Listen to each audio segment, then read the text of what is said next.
The Galactic Confederation had been fighting the Exorax horde for 17 cycles.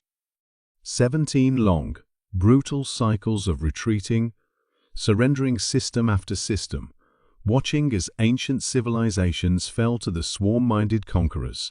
The horde consumed all resources, knowledge, even the inhabitants themselves, leaving only barren husks of worlds behind. Admiral Zeke Tyol, Supreme Commander of the dwindling Confederation forces, stared at the holographic display showing their remaining territories. Once spanning 3 spiral arms of the galaxy, they now held barely a dozen systems. The Rix system fell yesterday, reported his second-in-command, her bioluminescent patterns flashing with distress. 2 billion refugees are en route to Centauri Prime. We cannot sustain this. Zeke Tyol's chromatophores darkened in acknowledgement. The Confederation, with all its advanced technology and united species, had failed. Their ethical warfare protocols, designed to prevent suffering and preserve cultural artifacts, proved useless against an enemy that recognized no such constraints. There is one option remaining, whispered Counselor Emin, the eldest member of the Confederation High Command. The humans. The command center fell silent. Humans were the newest members of the Confederation, barely accepted 50 cycles ago. Their homeworld, Earth, lay at the galaxy's outer edge, of little strategic importance. The species had been admitted more out of curiosity than necessity, primitive by Confederation standards, but with unusual cognitive patterns. The humans? Admiral Zeke Tyol's voice conveyed disbelief. Their technology is centuries behind ours. Their military consists of fragmented planetary forces. What could they possibly offer? Counselor Emin's 8 eyes blinked in sequence. Not their technology, Admiral. Their methodology. 2 cycles later, the first human warships arrived at Centauri Prime. They were indeed primitive, bulky metal constructions with rudimentary shielding and propulsion systems that the Confederation had abandoned centuries ago. But what they lacked in refinement, they made up for in numbers and modifications.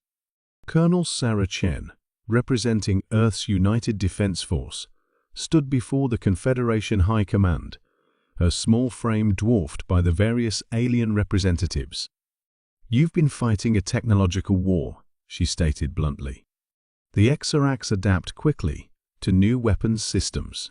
But humanity," she smiled thinly, "we've spent millennia perfecting the art of killing each other."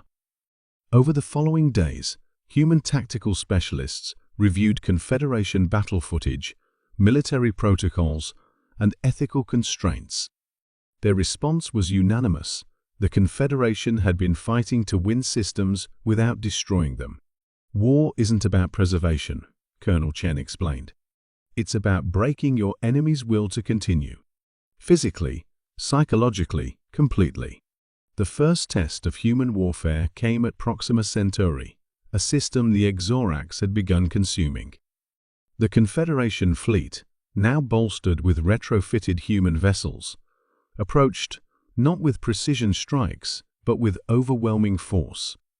Humans had modified Confederation weapons systems, removing safety protocols, overclocking power cores, creating chain reactions that Confederation engineers had deliberately engineered against.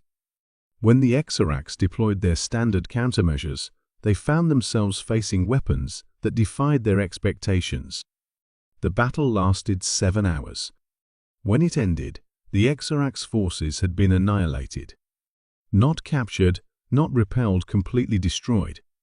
The human approach left nothing to adapt, nothing to learn from, nothing to return with intelligence.